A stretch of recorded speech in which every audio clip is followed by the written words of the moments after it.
Hey everyone, welcome back to the Limitless Fitness podcast. And today I have Kane on. He was on Ultimate Hell Week as well, and I actually thought he was going to win it. So I was actually shocked to see that he didn't. So I'd like to talk to him about that and other bits and bobs as well. So I'm just going to wait until he pops on. Yeah, here he is.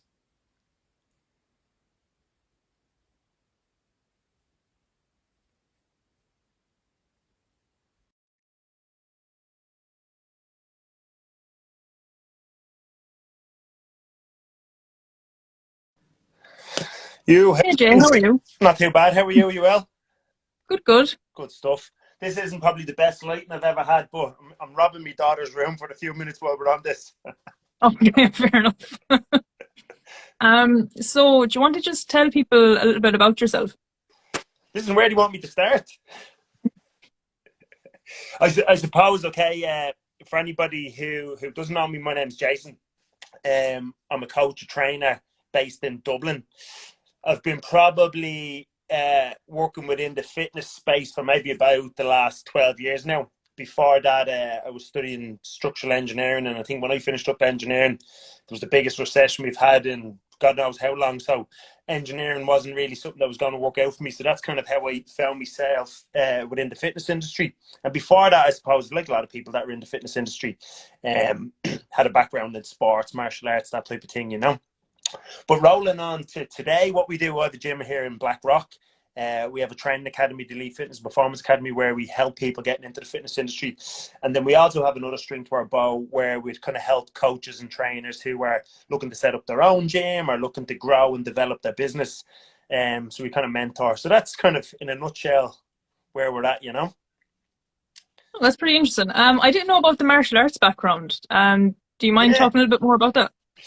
Well, I suppose I think a lot of people that are in the fitness industry, they kind of have a bit of a story. You know, some people are very sporty growing up, or maybe some people are overweight. I was in that kind of overweight category, and it was about when I was maybe 12 or 13, I found martial arts, kickboxing and Kempo karate. And for probably the next 15 years, I've kind of, you know, from 13, 15 years on, I was kind of done everything from taekwondo, Thai boxing, jiu-jitsu, the whole lot. Before it was all cool. So it was probably when I went to college where that all kind of started to slow down. Went to college, met a girl, the usual story, you know. Had less time to train. Oh, yeah, I did taekwondo myself a couple of years back. Cool. Yeah, I used to really like it anyway. I actually was really bad at team sports. Yeah. And then, like, I was really young. My parents were just like, okay, you cannot be hanging around the house, like, so Yeah. just fired me into martial arts. And Yeah. I just, because it was yourself, I like loved it. Yeah. Yeah. No, that makes sense. Definitely. Did you find martial arts like helped you maybe within sport, like get more involved? Yeah. Well, look, I might be kind of the similar to yourself. There, I was never necessarily the best at sports, but I'm probably quite determined and kind of strong-willed. So that kind of helps you within the martial arts and the things. Again, I was probably never the best fighter, but I was kind of clever enough so I could kind of get around a few bits and pieces, you know, in terms of seeing what was coming and being able to move out of the way. Speaking of you being determined, you decided to do Ultimate Hell Week. Yeah. So what was the thought process behind that? Well, it's a crazy long story to be honest with you because about 7 years ago, maybe no, maybe about 5 years ago, I was on a course in the UK with a guy called Paul Mort. So going back a few years, Paul Mort was like a mentor to a lot of people within the fitness industry, and he kind of had this kind of seminar stroke team development type thing. And during a part of this kind of business development course, there was a bit of kind of physical stuff. And he brought in this guy called Mo. And Mo won the second ever series of the English Who Dares Wins, the SAS Who Dares Wins. So coming off the back of that, I applied for the UK show and never heard anything back, you know. So roll on another few months and I got more involved in this course that Paul was doing. And one of his mentors was a guy called Garrett J. White over in America. So I started looking at a little bit of what he was doing, and he had this seminar called Wake Up Warrior. So it was more or less for men, businessmen, all that type of stuff. So I started looking into what they were doing, and all their coaches went through this thing called SEAL Fit Kokoro. So it was basically like kind of a boot camp type thing ran by the Navy SEALs over in California, but for civilians. So a long story short, I kind of said to myself, I wonder what that would be like to do. And I flew over to California maybe about 2 years after that and went through their SEAL Fit Kokoro, which is a 48-hour kind of training event, and made it through to the end, kind of like got through to the end of that particular thing. And the group of men that started it with me, I was the only one who finished it. And when I came back from that, about, maybe I think within 6 to 8 months of that being all over and done with, the first ever Irish Hell Week came about. And a lot of people are like, oh, Jay, listen, you be cracker for that, you do that, you do that. So originally I applied for it, never heard that back. Well, actually, they kind of rang me, I kind of told them my story, and then never heard that back. And they kind of just forgot about it for maybe a year or two. And then during lockdown, a few kind of things happened. Obviously, the fitness industry imploded, the gym was closed down, there was kind of more time on my hands. And I kind of thought to myself, from a young age, and even now, like, kind of training is something that you fall back on. So if you want to kind of clear your head and focus on something, work wasn't really happening. So I said, listen, if I was to apply for this and get in, it'd give me a good kind of thing to focus on. So that was my kind of motivation going into it. And that's kind of why I applied for it, yeah. And what was the hardest thing about it? So obviously you would have expected certain bits to be hard, but like when you actually did it, what was the hardest part? Well, I think for me, like when I was going in, so I'm not the type of person who's a kind of daredevil or anything like that. Like I don't like roller coasters and jumping off cliffs and any of that jazz. So a lot of people, when I was kind of said it to them, listen, I'm going in for this thing, they were like, oh, they're going to bury you under the ground. They're going to do this, they're going to do that. So I hadn't watched the TV show previous. It wasn't a case that I didn't want to watch it or anything like that. It was just, the times was on. I don't really watch a lot of TV. You're kind of watching stuff on Netflix and you kind of miss it. So I never really had a good idea of the mental side of it. And I kind of thought to myself, now, in retrospect, I shouldn't have done this, but I kind of thought to myself, I'm just going to show up and be like ready to go and do whatever they ask me to do. And then whatever they throw at me, I'll just give it my best. And then that will be that. So that's the kind of approach that I took. But looking back now, going in, I didn't kind of realize the mental side of it, or maybe the way they wanted you to act or behave. So I think that was probably the hardest bit. If I could go back, I would have watched it and kind of maybe change your approach to it ever so slightly, I was actually shocked when they kicked you off the course, because I was watching it and I was like, it's so obvious he's going to get to the final, because you seemed like such a leader and you seemed like you were able to do everything. Yeah. And even talking to you now, you still seem like you have really good leadership skills. So the fact that he turned around and he was like, no, I was like, what? Well, I think again, I don't know this for a fact, because you don't really get time to talk to them at the end. Like, they are very busy, so they kind of come in, shake your hand, give you a pat on the back, and then off they go. But I think in retrospect, maybe what they're looking for is somebody with some of those qualities that you might have suggested there, but also somebody who's probably quite humble and kind of just keep their mouth shut, their head down, and rock on.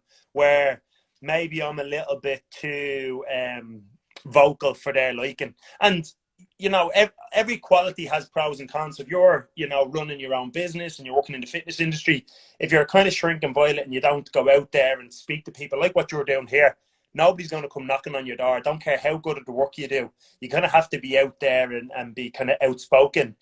And that doesn't necessarily translate then into a military setting. So what might work in the civilian world probably doesn't map over and work in their world. So I can imagine that's probably something which maybe put their nose out of joint, and that's not the kind of characteristic that they would like, Were you shocked when they said no thanks, or did you see it coming? I don't know necessarily did I see it coming. I was kind of just being me and like just carrying on the way the way I would. So I, like, in retrospect, looking back, I could probably say again the type of people that do well, and I think a lot of the guys kind of knew this because they would be big fans of the show and they would have spent a lot of time and energy looking at it. Maybe that they want someone, and this would be in the character that they were portraying, even if that isn't them necessarily in the real world. It's just do whatever they ask you and then sit down and shut up and don't open your mouth. You know, unless there's a situation where, you know, you have to jump in and somewhat be vocal. So I think that's what they were going for. And then the other thing maybe, which was a little bit naive going in, it's like, it is a TV show. And although they hand you over and, you know, there definitely is some stuff in the background of how things are edited to make it look and feel a certain way. You know, there's a good guy, there's a bad guy, there's this, there's that. And obviously they want it to be entertaining for the public. And maybe the way they kind of showed me and kind of built it ever so slightly up and then dropped it down, people, probably a lot of people were shocked, you know? So if you could do it all over again, what would you do differently? To be honest with you, I don't know if I would do it all over again, because I think sometimes when you go into things like this, you know, there's probably two characters of people that go in and do something like that. Well, maybe three, to be honest with you. There's like, hey, I'm running away from something. So, you know, so you've got something that you're running away from, and maybe for me it was a little bit like that, you know, COVID, lockdowns, you know, the gym, all your business kind of going to one side. So maybe I wanted to try and get away from that. There's another type of person who has something to prove, and it's like, I'm going to prove I'm big enough, I'm strong enough, I'm good enough. And then there's some other people who are just going in purely for an experiential type of thing, and they just, whatever gets thrown at them, they kind of take it on the chin. I think those type of people will probably get the most out of it, from, you know, a mental side of things or whatever. So I think for me, going back, I probably got to the, like, you know, another thing kind of just to roll back a little bit. When we applied for the show, there was like kind of 12 weeks to get ready for it, and then it got cancelled. So that was, we applied in like, I think it was like June or July 2020. It should have been shot in September, October. And then it got cancelled. And then December it got cancelled. January it got cancelled. And I think it ended up, it was like May 2021 when the show was actually shot. So whatever that is, 8 or 9 months where it was on, off because of COVID. So by the time the show actually came around and gyms had just reopened, it was kind of like, if I was being honest, I was like, Jesus, I don't really even want to do this now. I think some people were in a similar situation, because like the reason they applied was like 8 or 10 months or maybe 12 months previous. So by the time the show actually got going, it was just a bit like, a little bit, you're a bit deflated by the time you got there. For me, in any way, you know. So that being said, if you were to kind of turn around and go, would you go back in tomorrow? I'd probably turn around and go, no, because I don't feel I've kind of got anything to prove, if that makes sense. Yeah. So what was like the hardest thing, say, event-wise about it? For me, the hardest event was probably the one where I done the worst on, which was the like going up the rucking up the hill, you know. And I think retrospectively, if I was looking at that, there was probably two or three things. It's like my normal form of training. So let's say if you go back, like you were doing martial arts, if you're boxing, you're fighting for 3 minutes. Like, you know, even if you do 3 rounds, it's 9 minutes of work. So even if you go out and you're running and all the rest of it, you're kind of getting ready to fight for 9 minutes. Now, you map that over to some of the guys who are getting ready for that show. There was some guys who were like Ironmen, and like if you're doing an Ironman, it's probably 10 hours, 12 hours. There was like ultra marathon runners, adventure racers. So the kind of fitness level that they would have had and that they would have built up over their career of training is totally different. So I think that's somewhere where I kind of fell down a little bit. Being ready for that particular event. And then I suppose I was probably a little fatigued more so going into that event because of the thing we had to do the night before, which was that one that you would have seen where we were all standing there. So I was the last one out. And I don't know, did that fatigue me a little bit more, but that's where I think I struggled the most at that particular event. But like, I know you're saying that fatigued me and that fatigued me, but Yeah. like, you got barely any sleep in it. Well, from what I could see, you seemed to get barely any sleep at all. Yeah. No, again, I think for me, it was just like being maybe that type of event where, again, I don't know the exact reason why they threw me out, but I could see the events that were coming afterwards. I would have done fairly well on them, apart from the walk. So there's a second walk as well, which was really long. So that, I would have struggled with that. But some of the other things, which were kind of a little bit more physical, like you'd have to, you know, carry a body out of a fire, I think I would have done fairly well on that. So I don't know, was that the reason that they threw me out when they did, or because maybe they wouldn't have wanted you to go on and do well at these other events just in case you got to the end. But even at that, there was other guys who got to the end and they still threw them out, you know? So I think genuinely there's a whole list of characteristics that they want in order for someone to pass that course. And I think sometimes the viewing public might see it as like a competition in the sense that if you cross the finish line, you have to move forward. Where it's more the case of they're looking at a whole picture, a whole I suppose all your characteristics, and they're going to pick out the ones that suit them best. Because I'd be the type of character as well, which sometimes is like, if you tell me to do something, I'll kind of say to myself, I wonder if I can do that a different way. Now, if you're in the military and somebody says to you, put one stick of dynamite on the door and blow it up, well, putting two sticks is probably going to kill all the hostages.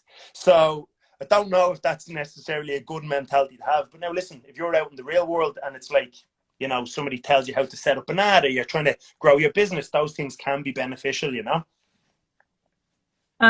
So actually, just before I move on, there was someone in there as well, and he was actually a DS undercover. Yeah. Did you have any idea at all? Like, was there any inkling that you were like, this guy seems very good at what he's doing? Like, I didn't.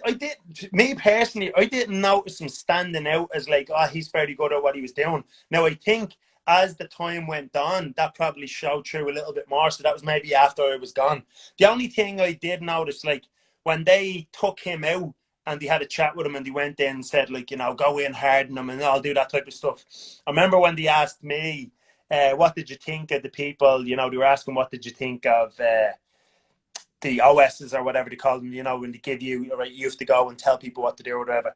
And I kind of was like, Jesus, that lad like kind of rubbed me up the wrong way a little bit. So that was the only little inkling. But other than that, no, I didn't know, Yeah, I just thought that was mad because I was thinking surely someone has some sort of inkling, like, because he seemed to be the only one that wasn't shocked throughout the entire course, because he would have done it all before. Yeah.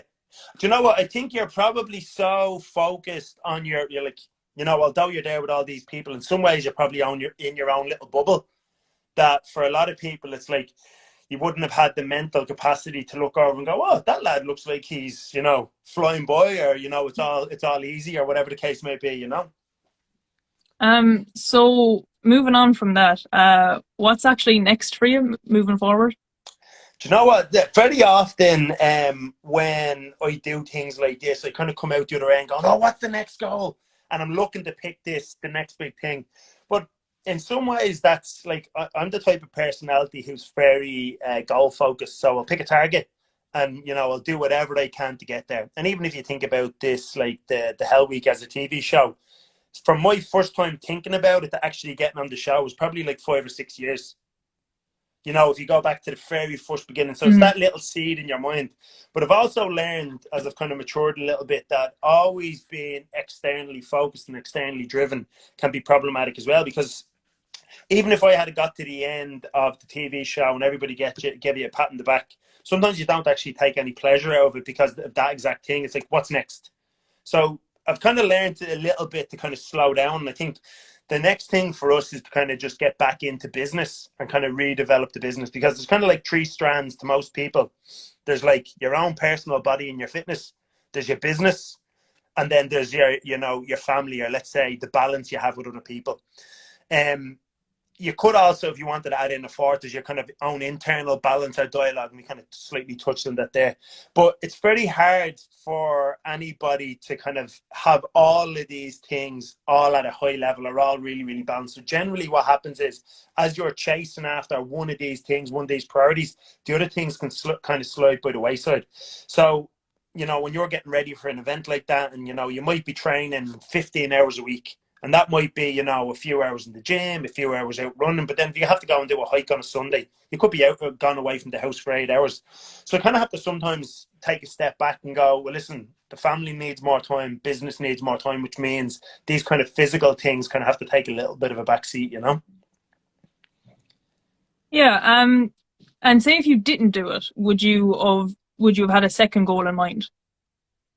From a physical standpoint? Yeah. No, there's nothing really at the moment. At this moment, there's nothing crazy that I'm kind of training towards or for. Like sometimes I'll pick kind of little goals and have them by the wayside. So like one thing, for example, and it's only a small thing. It's kind of like to do 100 snatches with two 24-kilo kettlebells in 5 minutes. So if you go to the RKC or the SFG or any of those guys, it's like you've got to do 100 snatches with one kettlebell in 5 minutes. That's one of their little tests. So it's kind of like, all right, what would be like to do it with two? But that's a kind of little side goal that I'd be working on just with my normal training, you know? Actually, did you do CrossFit training leading up to Hell Week? There would have been kind of some mixed types of training. So when I was getting ready for the Hell Week, I hired a coach and basically allowed him to just do the programming. So he just sent me the program and I'd go off and do it. So I didn't really have a lot of input or a lot of thinking to do along with it, you know. Yeah. And then when I finished Hell Week, was probably a little bit more mixed up training. So if you're seeing stuff on Instagram or whatever, it'd be probably after the Hell Week where I start getting stuck into some of that, you know. Do you train fighters as well? Because I seen you had a post up yesterday or 2 days ago or whatever. Yeah. I would train a lot of fighters. So most of the guys that I train are either cage fighters or Thai boxers or professional boxers. So there would be, and I've probably done that for maybe the last about 7 or 8 years. I don't really spend a huge amount of time talking about it or publicizing it, but yeah, we would train a lot of fighters as well. And how did you manage to get into that? Obviously, What? I know you have a martial arts background, Yeah. but So kind of, it's a bit of a double-edged sword there. So as I kind of said earlier, you know, I do have a fondness for combat sports from, you know, when I was growing up as a kid. But then also what happened was kind of had a cousin who was doing a bit of Thai boxing, and there was a guy that he was training with, and the guy was moving up through the ranks and he wanted to get ready for a few fights. He kind of said, listen, JBL to help you out with that. And then while I was training this fighter, some of the other guys that were coming through elite, so coming through the academy, who were fighters, seeing me training, was like, oh, could you help me? And kind of one thing led to another, and then I've kind of had a steady supply of guys coming to me over the last 7 or 8 years, as I say, you know. and what's that like, say, helping people versus your own martial arts training? Well, I suppose, in some ways, when you kind of finish your own training from that perspective, it's nice to be able to kind of give back and help other people. You can kind of, you know, still be involved in that scene to a certain extent, which is pretty cool, you know. Yeah, that's like what like I'd like try to do as well, as eventually get like, you know, a fighter or two, whatever. Because I Yeah, just think it'd be real different, you know, compared to say the weight loss or yeah. strengthening up. Well, It'd be like very different. if you think about any sports, so there's positives and negatives. So it's like most athletes or sports people haven't got any money, so they're not going to be able to pay it, right? In Ireland, that's just a fact of the matter, all right? There's very few athletes, I would imagine, in any sport which are earning such good money that they're going to be able to pay a strength and conditioning coach or a PT, you know, 2, 3, 4, 5 times a week. So if you just put the money to one side, I think where you can extract a lot of value is you can actually see the benefits in real time of what you've done. So, you know, I've been uh, like train guys who haven't had any stoppages, and then after, you know, training for a few weeks or a few months, like they've gone on a streak of stopping 10 people in a row. So it's like you're looking and going, it's not necessarily, oh, it's not, I'm not doing anything per se, but the work that we're doing together is definitely benefiting those guys, and you can see it when they go in the ring, you know. Mm. So And that's do you pretty go cool. to some of the matches yourself, and do you support them Yeah, like? no, if something's happening around Dublin, around Ireland, I generally try and make it. I suppose since COVID, there's been a lot of guys traveling. I haven't done so much traveling now recently, but if anything's happening around Ireland, I definitely try and get there, you know. Mm. Yeah. Okay, cool. So, do you want to maybe talk a little bit about your gym and stuff? Yeah, 100%. Have you got any questions in particular, or anything you'd like to know? Just you have an over 40s, don't you? It's specific over 40s. Well, to be honest with you, well, when we're looking at people, we'd kind of like, I could train in a day anything from like a child who's like 7 all the way up to one of those fighters who's like a professional boxer. and then, a guy who's running his own business, and then a mom coming in. So we have a wide range of people. But I suppose when we're talking about marketing, the area that we are in Blackrock, most of the people that will be kind of living or local to that area are probably parents, and they're probably in around that 40 to 50 age range. So that's kind of like what we would speak to if you're seeing like the website or that type of thing, And for those people, for the majority of them, yes, they want to lose some weight, or they want to get a little bit fitter, or they want to get a little bit stronger, or, reclaim their health in some way, shape, or form. Because a lot of people, when they think about coming to a coach or hiring a trainer, they've had some sort of image to health focusing event. All right. So it's like, for some people, they've gone to the doctor, and the doctor might have given them some bad news or said, hey, if you keep going down this path, there's not good things coming down the end of it. All right. Or some people might, it's coming into summer, pull out, some of their summer clothes and go, oh shit, this doesn't fit me. So there's that kind of like event where something happens and they kind of reach out and ask for help. So for us, it's like they either want to look better, feel better, perform better, and move better. And that's kind of what we try and help them with. And ultimately, it's not really what they do in the gym or what we're doing in the gym. It's so they can get more living out of life outside of the gym. For someone who's going to be playing with their kids, for someone who's going to be play golf, that type of thing, It is the small things, isn't it? Because when I have clients myself and I kind of ask them every week, like, what do you feel you've achieved? Yeah. It's very seldom they'll say, oh, I lost, 2 pounds, so I'm really happy. It's like, Yeah. oh, I have more energy, so I'm really happy about that. Yeah, I think like very often, as a coach or a trainer, we can turn around and, you're taught about SMART goals, and they've got to be specific and measurable and all these type of things. And all of that is great, but we really have to try and quantify, well, what's any of that going to do for the person at the end of it? And it's like, most people don't really care if they lose 5 pounds or 10 pounds or 20 pounds. What they do care about is, as you said, energy. Or they go to run up the stairs and they're not out of breath. Or they can wear clothes and not have to stand looking into a wardrobe full of clothes, knowing that when they put that on, this bit spills out over their arm. Or when they put that belt on or those jeans on, a little bit of their belly spills out over the side. And then how does that make them feel? So it's not really the weight per se or a number on the scales. I think it's more coming towards how they feel. And I suppose if you're thinking about helping people, or anybody, if there's coaches watching this, if they can think about like how to articulate that message, you're probably going to do a lot better, And I think like if there's just then general people watching this, if you could think about like, well, why do you want to lose weight or get fitter or get stronger or whatever word you put on it? If you can understand the why, it's much easier to kind of formulate a kind of process or a map around that to help you get that goal, if that makes sense. Yeah. Yeah, I just find that. I always find like, they start off and the goal is always like weight loss, and that's the main goal. And then by the end of it, so 6 weeks, 12 weeks, whatever, and you say, okay, what do you feel you've achieved? They'll often actually leave out the weight loss. So they would have lost weight, but they'll just leave it out. Everything else is more important. In many ways, it's because that's what's being sold on the front end. So if you go online, it's going to be like everything. So it's a tricky thing. So everything that the fitness industry is pushing out, they're trying to push things on people that they think that they want. So the fitness industry thinks, everybody wants to lose weight. So they push out this message, lose 15 pounds on my 6-week transformation. So the person comes in and goes, I want to lose 15 pounds. They sit down in front of you and say, what do you want? I want to lose weight. Do you really want to lose weight? Yeah, I really want to lose weight. Because in some ways we've told them what to say coming in.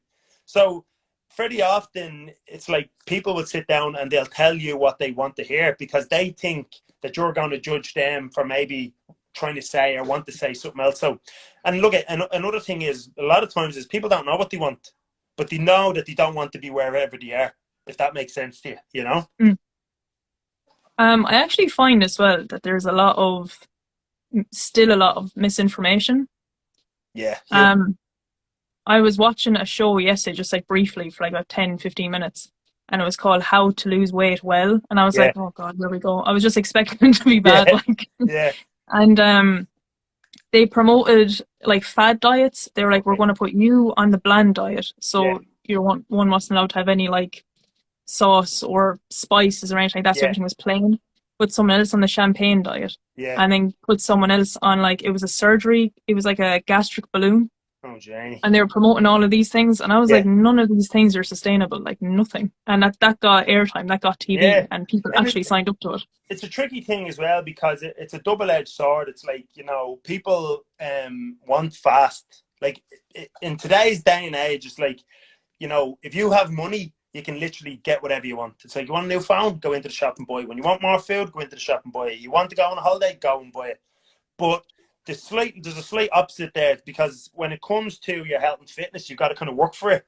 There's got to be, habits put in place. There's got to be work that goes into it. And then I think that can be frustrating for people, because sometimes they might think, well, if I pay a trainer or buy a gym membership or buy a diet or buy a diet book, I've bought the thing, so I want the reward back from it. Because most of what we do, it's like you give over the money, you get the benefit. Where in the Mm. fitness industry, it's like, hey, come and pay me for 12 weeks and you might lose some weight at the end of it. Well, I want to lose weight. Well, I can't guarantee that. You might lose some weight at the end of it. So it's a bit of a hard kind of thing to sell. And that's why I suppose there's a lot of hype out there. And, the more you hype something up as, a trainer or as a coach or as, an influencer on Blade and Instagram or something like that, the more people are going to pay attention to it. So it's a kind of one of these kind of self-fulfilling prophecies, which is tricky and hard. And you do see more people talking about health now at the moment. But the only problem or downside of that is it's going to be just come another buzzword like everything else Mm. within this industry. And people are going to start stealing and latching onto the word health and sustainability and all these things and still sell the same bullshit at the end of it. Do you know what I mean? So Mm. that's the hard thing for coaches who are trying to do things the right way. But it's also the hard thing for, I suppose, the client or the person on the other end who's kind of looking and saying, all this shit looks the exact same. So how do I know who's got the better shit out there? If that makes sense. I do feel like it's come a long way, but I feel like it's so far away from where it should be still. Yeah, it's a tricky thing because look, if you go back, right? So when I was young, so I don't know, how old are you now? I'm 25. All right, so let's say I'm 37, right? So when I was about like 17, 18, 19, like there used to be like magazines, right? So there's no real internet. You couldn't be going on there downloading it. Take you for fucking ever for it to come onto the internet. It'd be like, "Wah," and it'd be counting down, right? So there wasn't any like fitness websites or any of that jazz. So you used to get things like Men's Health, or even before that was like Flex, these bodybuilding magazines. And after maybe reading these bodybuilding magazines for like 6 months, you'd realize it's the same shit in here every 3 or 4 episode, or every 3 or 4 magazines, they're talking about the same crap. And like there was only one of these magazines that would come out a month, like one. So you had to wait a whole month before the next magazine could come out and see what new training tips were in there. But now you've got social media, and you go onto Instagram and you've got all these people which are beautiful, they've got the great bodies, the great asses, the whole shebangle. And they're doing the most pointless, stupid workouts ever. And people are looking at that then going, well, if, Betty Big Booty there is doing this workout and she's got a great ass, I mean, it must work. So let me buy her packet of bloody, bands, and I'm going to go and do little mini bands and glute bridges and all this type of stuff. So in some ways, there is a huge amount of information, which is amazing, and it's never been as good. But there's also like everybody who has a phone become an expert now and pump out Mm. a huge amount of disinformation. So if you don't know where to look and you don't know how to filter through that information, you don't know how to say to yourself, well, this is good content, that is bad content. There's actually, I would say, way more crappy content than has ever been in the history of the world, which is good and bad, I suppose. So do you think it's gotten a little bit worse now that it's too easy to put up I say, videos or pictures or yeah, whatever? I would say, in some ways, probably what's happened is it's like there's become this bigger division. So if you went back 20 years ago, very few people had a clue about training, right? So, you know, maybe there was a few people in the gym who are doing really good training and everybody else is just bleh, right? Now there's some people in the gym who are doing amazing training. It's like, everything is on point, it's backed by science. They got their macros nailed down, everything is great. And then you've got this even more people in the middle doing blah. And then you've got this whole host of people, like more than ever, who are doing absolute batshit crazy things. So if you're kind of looking at it on that spectrum, just the division has become much greater, you know. Mm. No, there's definitely like loads and loads of more people like in the gym. Like I went fairly early Yeah, and I had to message you and I was like, yeah, I'm going to be longer than I thought because there's yeah, like one of everything in the gym I yeah, use and there yeah, was just too much people and I was like, oh my yeah, God, I'm never going to get over here. yeah. It was taking you forever, and I suppose, Yeah. look, there is some other good things out there because I mean, there's more. There's probably more options for people, which is pretty cool. So there's all different types of movement and fitness and classes and different things that maybe wouldn't have been there in the past. So there might be a situation where, you know, more different types of people are coming into the fitness industry. So, you know, probably from the 70s, the 80s, moving into the 90s, it was really only bodybuilding. So bodybuilding Mm. aerobics, they were the kind of the two big crazes. But now you've got all sorts. You've got powerlifting in there. You've got CrossFit, as you mentioned earlier. You've got all different types of martial arts. You've got all different types of classes and aerobics classes. And again, I would look at some of them and go, that's a lot of crap.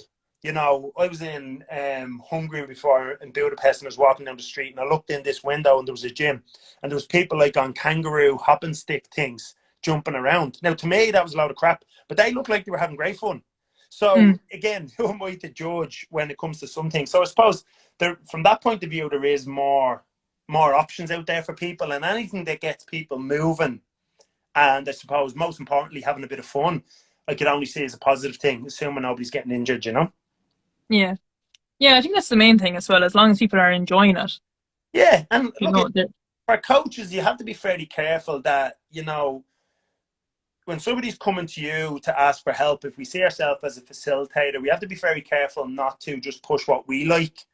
So, you know, if you go to a power lifter and, you know, you want to lose body fat, you're probably going to be squat, bench pressing, and deadlifting. It's like you don't have to do those exercises to help you lose weight, but you're probably going to be doing them. If you go to an Olympic lifter, you're probably going to do Olympic lifting, even if you want to lose weight.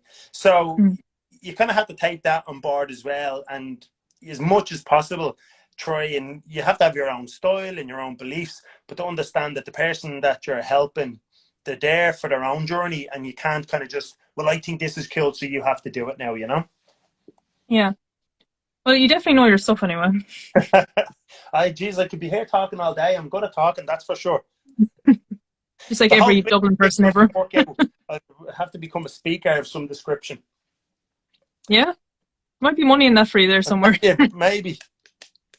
So thanks very much for coming on. Cool. I think we stayed talking a bit longer than half an hour, but sure, look. There we go. Well, listen, any questions, if anything pops up, ping me over a message and I'll do my best to answer them for you. All right? Yeah, no problem. Cool. It was great meeting you. Yeah, you too. All right. We'll talk to you soon. All right, see ya. Thank you. Bye.